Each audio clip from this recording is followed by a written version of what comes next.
time to pitch that show that we've done is Gamers Unbeaten's. That's Gamers true. Unbeaten's. I can't even say it right.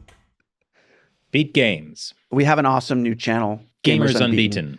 And Chris hosts these episodes that, how would you describe Deep Thoughts while gaming? The way I've been kind of describing it is, YouTube censorship is a problem. So we can talk about controversial or too sensitive issues by hiding them in gaming content. But there's some really interesting concepts, right? Like, what was it, like how Street Fighter 2 represents globalization. Or how Taiwan is using a civilization strategy to beat China.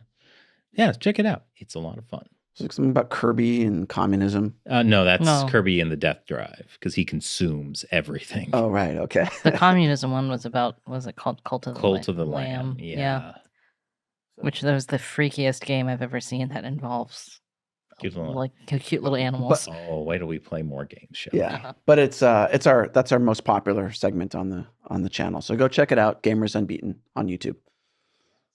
So now let's talk about the APEC summit. Yeah. So that's being held this week. This week. Yes, we were recording this on Friday. So, but as of when you're seeing this, it's this week, so from the 15th to the 17th in San Francisco. And APEC is where you have, I think, 21 countries or something are involved, and there can't be that many countries in the world. These are like Asia Pacific countries plus the U.S. Well, the U.S. is a Pacific country. Yeah, true, but we have Hawaii. And California and Oregon and okay, that's not what they mean when they say Asia Pacific. Like, it's not really about Oregon trading with. But like the U.S. and Canada and Mexico, like all have this like Pacific border, right? And a lot of Latin America. But that's not the point. The point is APEC summit. All these leaders are coming. They've got, like 1,200 CEOs of different companies. Well, to counter what you said, Matt, where is it being hosted? San Francisco. In the Pacific border country. It's the West Coast is Pacific. Right. To be specific. So, yes, but that bolsters my point. The West Coast is not why the U.S. is in APEC, but. No, but. Wait, who am I arguing against? Did you make that point, Shelley, or did you, Matt? No, Matt was defending the U.S. being in APEC based on our Pacific maritime border. Oh, okay. Then I agree with you, Matt. Shelley. It's being held in San Francisco, Pacific. Okay, whatever. Not Hawaii. So at any rate. I really didn't listen to either of you just then, I guess. Well, so you have world leaders coming to this, as well as a bunch of CEOs and different like thought leaders or whatever, right? That's why I'm going. There's a dinner with Xi Jinping where Hold on. You're jumping to the thing where first we need to talk about the fact that the thing. Biden and Xi are going to meet for the first time in a year at the APEC summit. The last time they met was at the G20, I think, in Bali. Yeah.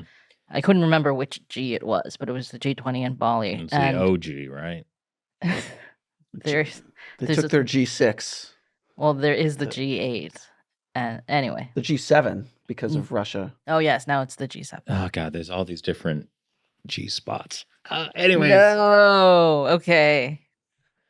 Anyways, yes. So Biden and Xi Jinping it's been this big thing this week. Big thing, like Biden trying to talk to Xi. There's been this diplomatic freeze, except for stupid Governor Newsom getting to meet with Xi Jinping. That guy's going to run for president. He's going to kill Biden, and he's going to run for president. Oh, like he's not going to run for president in the future. He's going to run for president next year. Yeah. Right now, I'm wondering. I think it might be Trump versus Newsom, the battle of the hairs. Neither hair. It's like the battle of the '80s hair. The best. Anyway, so it was just announced Friday that Biden and Xi will meet at the APEC summit. So that's like a big breakthrough. But then there's also like, oh, hey, this, we've invited this genocidal dictator. I think the thing is, it's not necessarily terrible that Biden and Xi meet. Mm-hmm. It's more about what did we craven desperation for the meeting? Like, did we go begging for them to meet? Or like, if it's just kind of like the two leaders meet, I mean, it's a symbol more than anything, because it's not like Biden and Xi are going to have a breakthrough on Taiwan. Just the two of them talking or something like that. And it does come in the context of the House Oversight Committee subpoenaing Hunter Biden and James Biden, Joe Biden's brother, about the accusation that they laundered $40,000 to Joe Biden of communist China money. Yeah. So that's just also kind of in the collective consciousness mix of all of this. Well, I think that they've been trying to push this meeting for a long time, the Biden administration. Now, the question is, with the way that things have been going economically in China versus the U.S., is it going to be the U.S. asking China to play nice, or is it going to be China being like, hey, don't continue to tariff us? You know what I mean? I think undoubtedly this year the U.S. is in a stronger position than China, although I would argue that that's actually been the case for the last 70 years, that the U.S. is in a stronger position than China. How does the Biden administration perceive it? And that's what's key, right? If we perceive ourselves as being in a position of strength, then we can have this meeting from a position of strength. And instead of giving concessions, we wait for the Chinese leadership to ask something from us, which we can choose to give or not, because they need us more than we need them. And that is clearer now than it was a few years ago. But you still have this coterie of people who are trying to get things to go back to quote unquote normal. The good days. Yeah. So this is what you were referring to earlier, Matt, that Xi Jinping is slated to address U.S. business leaders, right, during his visit to San Francisco. So you can pay $2,000 for to dine with Xi Jinping, but you're not going to sit at his table. You'll be in the room somewhere. Yeah, to sit at his table, $40,000. You can purchase 8 seats at a table plus 1 seat at Mr. Xi's table. Ah, okay. Okay, so this is why have we not done that? Then you could finally get that interview with Xi Jinping. I don't know if we have that money, but we could have been doing a crowdfunding raiser or something. Because this news only broke today.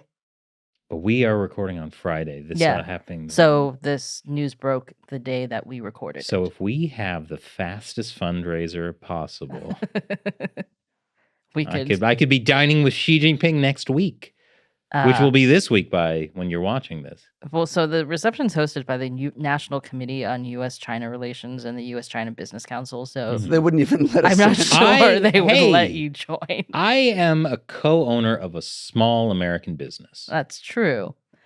But these are essentially quite pro. Is my $40,000 not as good as these pro CCP businesses?